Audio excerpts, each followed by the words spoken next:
துதித்து பாடிட பாத்திரமே துங்கவன் இயேசுவின் நாமமதே.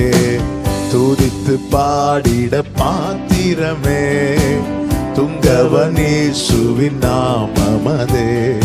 துதிகளின் மத்தியில் வாசம் செய்யும் தூயனை நேயமாய் ஸ்தோத்தரிப்போமே. அற்புதமே அவர் நடத்துதலே, ஆனந்தமே பரமானந்தமே, நன்றியால் உள்ளமே மிக பொங்கிடுதே நாம். அல்லேலூயா துதி சாற்றிடுவோம், நன்றியால் உள்ளமே மிக பொங்கிடுதே நாம்.